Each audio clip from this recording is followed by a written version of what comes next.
성경 높이 드시고 한번 따라해 보겠습니다. 성경을 통해 말씀하시는 하나님의 말씀을 믿고 기도하고 전도하고 봉사하고 예배하는 삶을 살아갈 때 내 가정생활 가운데, 내 직장 가운데, 내 사업터 가운데, 내 자녀들 가운데, 사순절 가운데 기적의 역사가 일어날 것이다. 그럼 믿으십니까? 아멘. 정말 우리가 외친 대로 기적이 일어났으면 좋겠습니다. 아멘. 신약 성경을 보면 제일 첫 번째 나오는 게 마태복음, 그 다음에 마가복음, 누가복음, 요한복음, 사복음서가 있습니다. 마태복음은 다윗의 자손으로 오신 예수님을 증거하고 있습니다. 마가복음은 인간의 모습으로 인자로 오신 예수님을 증거하고 있고, 누가복음은 고난의 종 예수 그리스도를 증거하고 있습니다.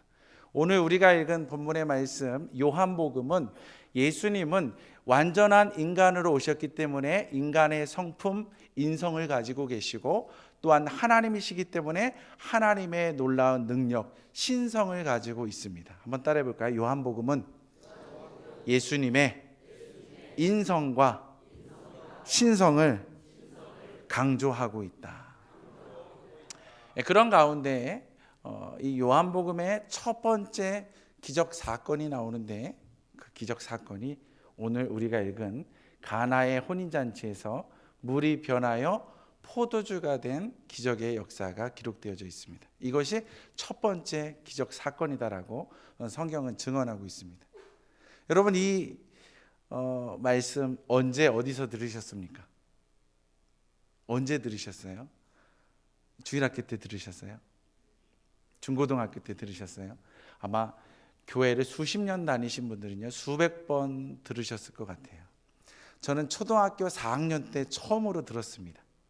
초등학교 4학년 때 예수를 믿어서 교회를 간 것이 아니라 그냥 멋진 예쁜 대학생 형님 누나들이 우리 동네 꽹가리 치고 장구 치고 인형 탈 쓰고 내려와가지고 동네 애들을 다 데리고 가는데, 안 따라가면 왕따 될 것 같아서 따라가서 처음 교회를 갔고, 그때 배운 게 이 가나의 혼인잔치, 물이 변하여 포도주 되었네. 여러분 찬양 아십니까? 한번 불러볼까요? 예수님이 말씀하시니 물이 변하여 포도주 됐네. 예수님이 말씀하시니 물이 변하여 포도주 됐네. 할렐루야. 더 하고 싶은데 시간이 없으니까 이 찬양을 처음 배웠는데요, 아직도 잊혀지지가 않는 거예요. 초등학교 4학년 때 배웠는데, 근데 저는 믿음이 있어서 교회를 간 게 아니라 왕따 당할까 봐 교회를 갔거든요. 그 당시 저는 불교 신자였습니다. 그래서 저는 지조를 지켜야 된다고 생각을 했기 때문에 성경학교가 딱 끝나고 서울에서 온 언니 누나들 다 간 다음에 저는 이 노래를 이렇게 부르기 시작합니다. 부처님이 말씀하시니, 이렇게 불렀다는 거예요. 왜? 나는 그때 불교 신자였거든요. 근데 참 신기하게 어느 날 그 찬양 가수 박종호 씨가 저희 동네에 와서 집회를 하는데, 자기도 그 찬양을 배운 후에 부처님이 말씀하시니 물이 변하여 포도주 됐네라고 간증을 했었노라고 그렇게 얘기를 하는데, 그렇게 어거지로 우상을 섬기며 어거지로 우상에게 이 기적 사건을 끼워 넣었던 제가 예수님을 만나서 물이 변하여 포도주가 된 것처럼 예수님을 만나서 지옥 가는 인생에서 천국 가는 인생 된 걸 여러분 믿으시기 바랍니다. 기적이죠. 정말 기적과 같은 놀라운 일이 일어났습니다. 이 설교를 준비하면서 정말 부담이 됐습니다. 왜? 다 아는 내용이니까. 다 알잖아요. 그렇죠? 다 알기 때문에 이 설교를 어떻게 해야지 귀를 쫑긋 세우고 들을 수가 있을까 고민을 참 많이 했습니다. 여러분들이 저의 고민한 모습을 좀 긍휼히 여겨주시고 아무튼 다 아니까 그냥 고개 숙이지 마시고 끝까지 잘 들어주시면 저에게도 은혜가 되고 여러분들에게도 은혜가 될 줄 믿습니다. 예수님께서 혼인잔치에 초청을 받아갑니다. 근데 그 가나의 혼인잔치는 우리나라처럼 하루를 하는 것이 아니라 6일에서 7일 정도 잔치를 베풉니다. 특별히 먹을 것이 많지 않던 그런 시대였기 때문에, 특별히 지방 도시였기 때문에 잔치는 한 개인의 잔치가 아니라 마을의 큰 잔치였습니다. 이 가나의 혼인잔치에 모든 음식을 총괄하는 사람이 있었는데 그분이 바로 예수님의 어머니 마리아. 근데 마리아가 이 음식을 주관하면서 하루 이틀 3일 4일 이렇게 혼인잔치를 이끌어가는데 난리가 난 거예요. 중간에 포도주가 떨어지고 만 거예요. 얼마나 당황스러운지 모릅니다. 그래서 예수님에게 찾아와서 얘기합니다. 예수님, 포도주가 다 떨어졌다고 합니다. 잔치가 망칠 것 같습니다. 만약에 포도주가 없어서 잔치를 그만둬야 한다고 하면 이 손님들을 초청하여서 혼인 잔치를 베푸는 그 주인들은 평생 마을 사람들의 손가락질을 당하면서 욕을 먹어야 될 텐데 어떻게 하면 좋겠습니까? 뭐 좋은 방법이 없겠습니까? 라고 마리아가 간청을 합니다. 그러자 예수님은 마리아의 그 부탁을 거절합니다. 그런데 마리아는 거기서 끝나지 않고 하인들을 부르기 시작합니다. 그리고 하인들에게 말하기를 예수님이 너희들에게 무슨 말씀을 하든지 너희들은 예수님이 말한 그대로 행하라 라고 특별히 언지를 줍니다. 그랬더니 예수님이 이상하게 나랑 상관이 없다고 했던 예수님께서 하인들을 부르기 시작합니다. 그리고 손가락으로 무언가를 가리킵니다. 여기에 돌 항아리 6개가 있는데 거기다가 물을 가득 채워라. 물을 가득 채워라.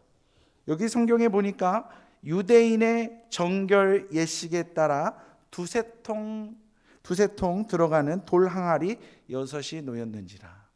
우리랑 유대인의 나라는 좀 풍습이 다릅니다. 유대인의 나라는 건조하고 사막의 기후가 있기 때문에 모래와 먼지가 많습니다. 그리고 샌들을 신고 다녔기 때문에 누군가의 집에 초청을 받아가면 반드시 손을 씻을 물과 발을 닦을 물을 내줘야지만 손님을 예우해드리는 그런 모습이 있었습니다. 그 돌 항아리가 손님으로 가득 찼기 때문에 물이 다 떨어지고 비어져 있었던 거예요. 하인들은 아무런 대꾸도 하지 않고 왜 그러냐고 따지지 않고 물을 갖다가 아구까지 가득 채웁니다. 그랬더니 예수님이 뜬금없이 그 물을 떠다가 포도주 있냐? 갖다 주어라. 따라 주어라. 그랬더니요. 정말 순종해서 물을 따라 주었더니 그 물이 포도주가 된 거예요. 따라해 봅시다. 최상급 포도주가 되었다. 최상급 포도주가 됐다는 거예요. 안 먹어봐서 모르겠어요. 뭐가 좋은 건지 뭐가 최상급인지 잘 모르겠는데 이 잔치에 찾아온 사람들이 말하기를 대부분의 잔치에 가면 처음에는 좋은 포도주를 내주다가 사람들이 술이 취하기 시작하면 질 낮은 포도주를 내주는데 이 집은 처음에도 좋은 포도주를 주었고 점점 나중에도 더 좋은 포도주를 내주었습니다 라고 고백하니까 하인들이 마음에 흐뭇해하면서 그 일이 어떻게 이루어졌는지를 알더라라고 성경은 기록하고 있습니다. 그리고 예수님의 제자들은 그 첫 번째 표적을 보고서 예수가 하나님의 아들임을 믿었다라고 오늘 본문의 말씀은 이야기를 해주고 있습니다. 여러분, 가나의 혼인잔치가 성경의 가장 첫 번째 기적으로 기록되어 있습니다. 왜 이런 기적을 일으키셨을까요? 왜 첫 번째로 가나의 혼인잔치 기적을 베푸셨을까요? 한번 물어봅시다. 옆에 있는 분한테 왜 그랬을까요? 한번 물어보세요. 이왕이면 손잡아주면서 왜 그랬을까요? 좋으려고 하는 분이 계신 것 같아. 왜 그랬었을까요? 왜 첫 번째 기적이었을까요? 여러분, 유대인들은요, 하나님의 백성들은요, 하나님을 잘 섬기려고 하면서 성전에 와서 예배를 드리고 있었지만 하나님께 온전한 예배를 드리지 못했습니다. 그래서 요한복음 1장에 뭐라고 기록되고 있냐면 참빛이 이 땅에 왔는데, 그리고 요한은 참빛이 올 거라고 증언했는데, 요한이 증언한 참빛이 이 땅에 왔는데 아무도 그를 영접하지 않았다라고 기록하고 있습니다.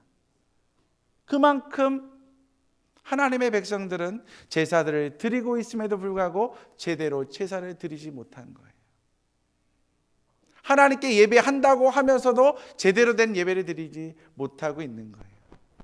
많은 사람들은요, 자기의 인생살이를 살아갈 때 자기의 힘만 가지고 살아갈 수 있다고 생각합니다. 자기의 경험과 자기의 명예와 전문 지식과 돈과 자기의 자녀들, 가족이 있으면 뭐든지 다 할 수 있다라고 생각하며 살아갑니다. 그러나 우리가 가지고 있는 물질 세계는 유한합니다. 떨어진다는 거예요. 언젠가는 없어진다라는 거예요. 바닥이 날 때가 있다라는 거예요. 바닥난 인생을 살아갈 때 우리 주님이 우리를 찾아오셔서 바닥난 인생을 채워주시는 줄 믿으시기 바랍니다. 특별히 우리의 어두운 눈 때문에 참빛이 왔음에도 불구하고 바라보지를 못하는 거예요. 예수님을 가리켜서 뭐라고 합니까? 신랑 되신 예수님, 나는 신부된 자로 신랑 되신 예수님을 만나리라. 우리는 늘 이런 얘기를 하고 있지 않습니까? 우리가 예수님을 만나야지 우리 나그네 인생길이요, 잔치집과 같은 행복한 인생을 살아가는 것입니다. 그러나 내 경험, 내 의지 가지고 살아가면요, 언젠가는 잃어버리는 거예요. 언젠가는 예수 없는 인생으로 말미암아 힘든 삶을, 고단한 삶을 살아가게 된다는 것입니다. 우리의 인생 가운데 예수님이 채워주시는 신랑 되신 예수님을 만날 수 있는 저와 여러분 되기를 주님의 이름으로 축원합니다. 여러분, 예수님을 따르는 제자들이 있었습니다. 이 가나의 혼인잔치에 같이 참여했던 제자들이 나옵니다. 성경을 읽다 보면 참 재밌는 사건이 있는데, 예수님을 따라다니는 제자들, 그리고 분명히 따라다녔거든요. 근데 어느 날 또 불러요. 베드로야, 너는 사람을 낚는 어부가 되라. 분명히 따라다녔는데 또 불러요. 그걸 가리켜서 간단하게 표현하면 뭐라고 표현할 수가 있냐면, 처음에는 시간 날 때마다 따라다닌 거예요. 이걸 파트타임이라고 합니다. 파트타임 헌신을 한 거예요. 시간 날 때마다 조금씩 쪼개서 헌신을 한 거예요. 그러다가 온전히 예수를 믿게 된 사람들을 예수님이 부르기 시작합니다. 그때는 내가 가족도 뒤로 하고 직업도 다 뒤로 하고 풀타임으로 온전히 나의 24시간 앞으로의 인생은 예수님과 함께 살아가겠습니다라고 헌신하는 거예요. 오늘 이 포도주 사건이 있을 때 예수님의 제자들의 상태는 어떠했느냐? 그냥 시간 날 때 따라다니는 파트타임 제자들이었다라는 거예요. 특별히 누구의 영향을 받았던 사람들이냐면 세례 요한의 영향을 받았던 사람입니다. 그래서 요한복음 1장 35절부터 보면 누가 나타나느냐? 요한이 나타납니다. 요한이 제자들을 데리고 말씀을 증거하다가 예수님이 쫙 지나가는 걸 보니까 뭐라고 고백하기 시작하냐면 35절, 36절, 37절 말씀 우리 한 목소리로 읽어보겠습니다. 시작. 또 이튿날 요한이 자기 제자 중 두 사람과 함께 섰다가 예수께서 건의심을 보고 말하되 보라, 하나님의 어린 양이로다. 두 제자가 그의 말을 듣고 예수를 따르거늘. 할렐루야. 요한의 제자들이 요한 선생님이 손가락을 딱 가리키면서 저 예수는 바로 하나님의 어린 양이로다. 내가 지난번에 얘기하지 않느냐? 나는 빛이 아니라 저분이 참 빛이라 얘기하지 않았느냐? 나는 물로 회개의 세례를 주지만 내 뒤에 오시는 이는 성령으로 말미암아 세례를 준다 하지 않았느냐? 요한복음 1장에는요, 예수님이 세례 요한에게 나타나사 세례받는 장면이 나옵니다. 비둘기가 내려오고 성령이 기뻐하시는 것을 발견하게 됩니다. 그러면서 많은 사람들 앞에서 예수가 구세주임을 증언하기 시작합니다. 그럼에도 불구하고 세례 요한의 영향력이 너무너무 컸기 때문에 사람들은 예수를 따라가기를 주저합니다. 특별히 내가 세례 요한을 따라다녔는데 어느 날 갑자기 예수님 따라다니면 왠지 모르게 인간적인 마음에 세례 요한에게 배신 때리는 것 같은 마음이 들잖아요. 그렇지 않습니까? 내가 존경했던 목사님 뒤로 하고 다른 분 따라간다니까 배신감 느낄 수도 있잖아요. 그래서 갈팡질팡 갈까 말까 이런 마음을 가지고 있을 때 세례 요한이 하나님의 어린 양이로다 라고 하니까 과감하게 예수님을 따라가면서 예수님의 가르침을 받기 시작했다라는 거예요. 여러분, 처음 시작할 때, 처음 누군가를 믿을 때 여러분은 마음을 활짝 열어놓습니까? 아니면 마음을 요만큼만 열고 이렇게 보기 시작합니까? 사람들은요 다 똑같습니다. 마음을 완전히 오픈한 사람은 아무도 없습니다. 내가 정말 믿어도 되나? 그때까지는요 요만큼만 열고서 쳐다봅니다. 저분이 진짠가 가짠가, 저분이 정말 하나님이신가 아닌가. 예수님의 제자들이 예수님과 더불어 가나의 혼인잔치에 갔고 물로 포도주를 만드는 그 기적을 경험하게 됩니다. 그리고 예수가 바로 진정한 구세주임을 제자들이 믿게 되는 역사가 나타납니다. 그래서 11절 말씀에 이렇게 기록하고 있습니다. 예수께서 이 첫 표적을 갈릴리 가나에서 행하여 그의 영광을 나타내심에 제자들이 그를 믿으니라. 할렐루야.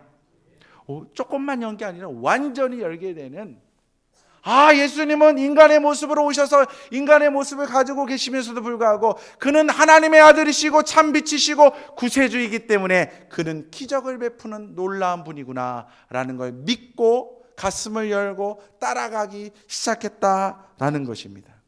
할렐루야. 이 가나의 혼인잔치는요 또 놀라운 사건을 우리에게 알려주고 있습니다. 아까도 읽었는데 6절 말씀에 보니까 거기에 유대인의 정결 예식에 따라 두세 통 드는 도랑아리 6이 놓연지라. 항아리가 있는데 그 항아리가 언제 쓰인다고요? 무슨 예식에? 정결 예식에. 이게 중요합니다. 따라합시다. 정결 예식. 네. 어떤 느낌이 드세요? 뭐 하는 거예요? 네, 깨끗이 씻는 거잖아요. 이 말씀이요 조금 더 확장하면 어디로 갈 수가 있냐면요 예수님의 마지막 만찬하고도 이 말씀이 연관이 됩니다. 예수님의 마지막 만찬, 성만찬하고 이 본문의 말씀이 연관이 있습니다. 여러분, 요한복음에서 제일 첫 번째 나오는 말씀 한번 읽어보겠습니다. 요한복음 1장 1절 말씀. 요한복음 1장 1절 말씀 시작. 태초에 말씀이 계시니라. 이 말씀이 하나님과 함께 계셨으니 이 말씀은 곧 하나님이시니라. 예수님을 가리켜 뭐라고 말씀하고 있습니까? 말씀이다 라고 얘기하고 있죠. 요한복음 1장 14절 말씀 읽어보겠습니다. 요한복음 1장 14절 말씀 시작. 말씀이 육신이 되어 우리 가운데 거하심에 우리가 그의 영광을 보니 아버지의 독생의 영광이요 은혜와 진리가 충만하더라. 아멘. 요한복음 6장 48절부터 보겠습니다. 요한복음 6장 48절부터 51절까지 말씀을 읽어보겠습니다. 시작.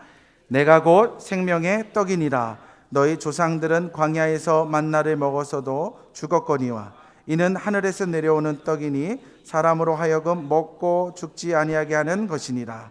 나는 하늘에서 내려온 살아있는 떡이니 사람이 이 떡을 먹으면 영생하리라. 내가 줄 떡은 곧 세상의 생명을 위한 내 살이니라 하시니라. 아멘. 여기 뭐가 나오냐면요 나는 말씀으로 왔다. 말씀이 육신이 되어 왔다. 나는 살아있는 떡이다. 나를 먹지 않으면 너희는 영원한 생명을 얻을 수가 없다라고 얘기합니다. 우리가요 예수님을 만날 때 예수님의 몸된 말씀을 먹어야지 영적인 눈이 떠주는 줄 믿으시기 바랍니다. 말씀이 없이는 우리는 하나님을 믿을 수 없고 만날 수도 없고 말씀이 없으면 우리는 성장할 수도 없습니다. 하나님의 뜻을 이루어 나갈 수도 없습니다. 그런데 말씀을 들으려면 반드시 거쳐야 되는 과정이 있습니다. 그게 바로 뭐냐? 죄를 씻음 받아야 된다는 거예요. 죄를 씻음 받지 않으면요, 눈이 보이지가 않습니다. 죄를 씻음 받지 않으면 귀가 열리지를 않아요. 예배당에 와보십시오. 얼마나 많은 사람들이 있습니까? 그러나 안 들려요. 목사님이 무슨 말하는지 전혀 알 수가 없어요. 왜 그럽니까? 영적인 말씀이 선포되기 때문에 그래요. 뭘부터 받아야 되는 거예요? 죄 사함을 받아야지만 귀가 열리고 눈이 떠질 수가 있는 거예요. 할렐루야. 죄 사함에 관해서 예수님이 뭘 가르치고 있습니까? 마태복음 26장 28절 말씀 한번 읽어보겠습니다. 마태복음 26장 28절의 말씀.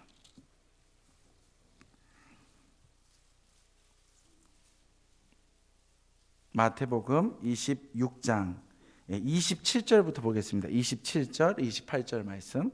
자, 시작. 또 잔을 가지사 감사 기도를 하시고 그들에게 주시며 이르시되 너희가 다 이것을 마시라. 이것은 죄 사함을 얻게 하려고 많은 사람을 위하여 흘리는 바 나의 피 곧 언약의 피니라. 할렐루야. 할렐루야. 이것을 받아 마시라. 뭘 주신 거예요? 포도주를 주셨어요. 포도주를 주실 때 뭐라고 얘기합니까? 이것을 받아 마시라. 이것은 내가 너희를 위하여 죄 사함을 얻게 하려고 많은 사람을 위하여 흘리는 바 나의 피 곧 언약의 피니라. 여러분, 말씀을 상징하는 떡과 그 다음에 보혈의 피를 상징하는 포도주는 항상 짝꿍으로 갑니다. 짝꿍으로. 예수님이 이 땅에 참 빛으로 오셨다. 그 빛 대신 예수님은 죄악 가운데 있는 수많은 영혼들을 죄사하시고 하나님의 생명의 떡 말씀을 주시면서 그들의 영혼을 살찌게 하려고, 그래서 그들이 신랑 대신 예수님을 잃어버렸다면 이제 영적인 눈이 떠지고 영적인 살아있는 떡을 맛보므로 신랑 대신 예수님을 만나서 행복한 나그네 인생 살라고 우리 주님이 첫 번째로 가나의 혼인잔치에서 물이 변하여 포도주가 되는 기적을 일으키셨음을 믿으시기 바랍니다. 이 말씀을 읽다 보니까 우리가 가장 많이 들었던 내용이 있습니다. 기적은 언제 일어나느냐? 한번 물어볼까요? 기적은 언제 일어납니까? 한번 물어보세요. 옆에 있는 분한테. 기적은 언제 일어납니까? 네, 기적은 언제 일어납니까? 네. 저는 맨날 외칩니다. 성경을 통해 말씀하시는 하나님의 말씀을 믿고 기도하고 전도하고 봉사하고 예배할 때 뭐가 나타나요? 기적이. 우리의 삶 가운데 기적이 일어난다는 거예요. 이게 뭐예요? 말씀대로 따라 살겠다는 거예요. 순종하겠다는 거예요. 이 말씀에서 우리에게 교훈을 주는데 그 교훈 주는 등장인물이 누구냐? 하인이라는 거예요. 따라합시다. 하인. 이게 중요합니다. 하인이라는 이 등장인물이 얼마나 중요한지 몰라요.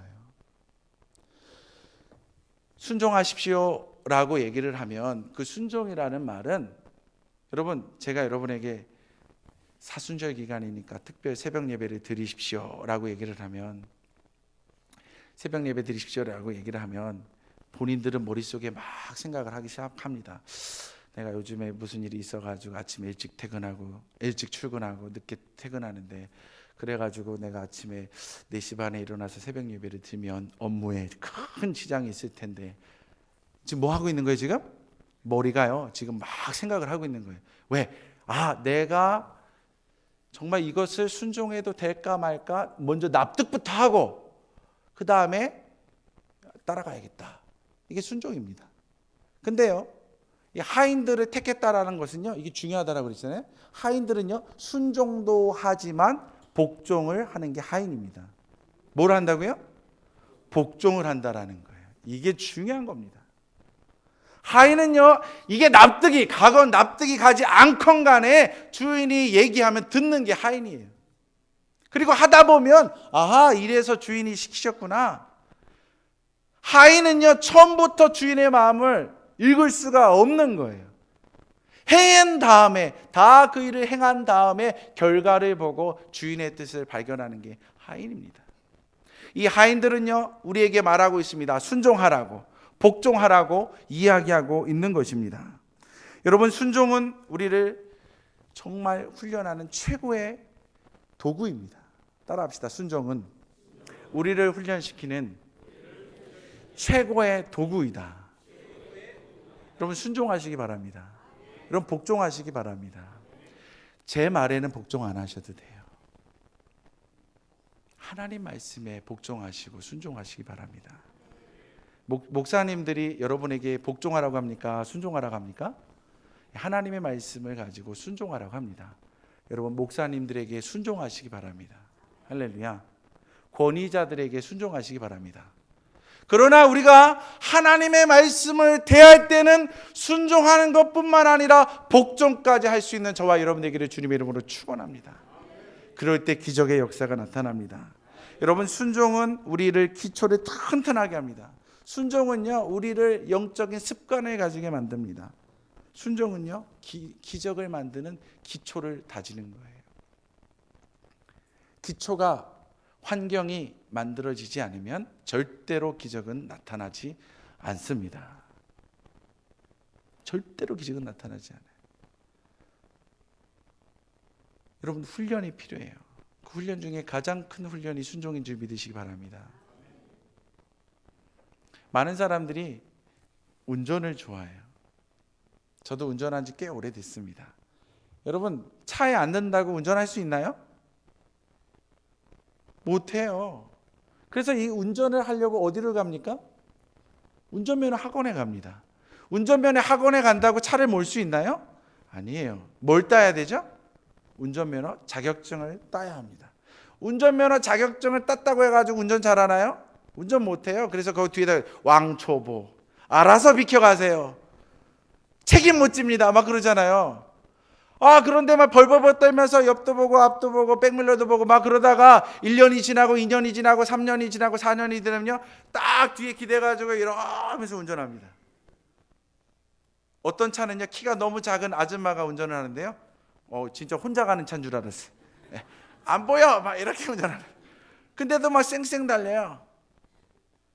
남들이 보면 그 여자가 그분이 어떻게 그렇게 운전을 잘하게 될 수 있을까 아무도 몰랐어요. 그러나 많은 훈련을 겪다 보니까 많은 단계들을 거치다 보니까 그 경지까지 이르게 되는 것입니다. 우리가 영적으로 하나님을 만난다면, 영적으로 우리가 기적을 맛보길 원하신다면 여러분 순종의 자리에 나아가시기 바랍니다. 하나님의 말씀에 복종해야 될 것이 있으면 복종하시기 바랍니다. 그러면 기적은 나타납니다. 내 몸이 늘 기적에 반응할 수 있기를 훈련하시기 바랍니다. 여러분 우리 교회는 좋은 교회입니다. 맞죠? 따라합시다. 우리 교회는 참 좋은 교회다.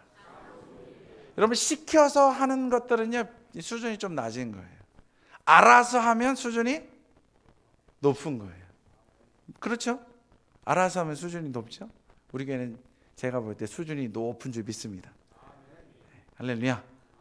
그러려면 수준 높은 일들을 여러분들이 늘 행하셔야 합니다. 사순절 기간에 많은 교회들은요 특별 새벽 기도회를 합니다. 40일을 작정하는 교회들도 있고 반으로 딱 나눠가지고 21일 세일의 새벽 기도회를 하는 교회들도 있고 2주 하는 데도 있고 1주 하는 데도 있습니다. 우리 교회는 수준이 높기 때문에 특별한 새벽 예배를 안 하고 있습니다. 그러나 수준이 높기 때문에 여러분들은 자발적으로 새벽 예배에 나오실 줄 믿습니다. 나오셔야 합니다. 반드시 나오셔야 합니다. 시키지 않아도 사순절을 생각하면서 십자가를 생각하면서 사랑을 생각하면서 금식도 해야 합니다. 하루 한 끼 금식하면서 구제를 위해서 써야 합니다. 이것이 믿음이 있는 수준 높은 사람들의 행위입니다. 저와 여러분들이 정말 하나님을 사랑한다면 시켜서 하는 행동들이 아니라 시키지 않아도 행동하시기 바랍니다. 여러분 새벽에 만났으면 좋겠어요. 새벽에 꼭 만났으면 좋겠습니다. 제가 우리 청년들을 닭달 볶고 있습니다. 21일 새벽 예배 하자고 그랬거든요. 21일 죽으려고 하고 있어요. 만날 때마다 제일 첫 번째 3월 31일부터 새벽 예배 한다. 죽어도 나와야 된다. 맨날 얘기하고 있어요. 거기는 조금 수준이 낮으니까. 여기는 권사님들이고 장로님들이고 안수 집사님들이고 집사님들이시잖아요. 여러분 새벽을 한번 깨어보시며 이 사순절 기간에 십자가를 묵상하시기 바랍니다. 그러면요, 나도 모르게 내 체질이 영적인 체질로 바뀌고, 영적인 체질로 바뀌면 가라! 도랑 아래에다가 물을 집어넣으러 가라! 지금 포도주가 없는데 왜 물을 떠오라고 하십니까? 이 포도주인 양 떠다 줘라. 저들이 요구하는 건 포도주인데 왜 물을 떠다 줍니까? 이런 요구 안 합니다. 그냥 믿고 가는 거예요. 그러면 기적의 산증이 되는 거예요. 할렐루야. 여러분들이 정말 다 떨어진 잔치집에 물이 변하여 포도주가 되는 그 기적이 저와 여러분의 가정에 있기를 원합니다. 여러분의 직장에 있기를 원합니다. 여러분의 가족에게 나타나기를 원합니다. 정말 믿음으로 하나님의 말씀을 믿고 나아간다면 가나의 혼인잔치에 물이 변하여 포도주가 된 그 기적의 사건은 오늘 저와 여러분의 삶의 현장 가운데 나타나게 될 줄 저는 믿습니다. 우리 같이 기도하기 원합니다.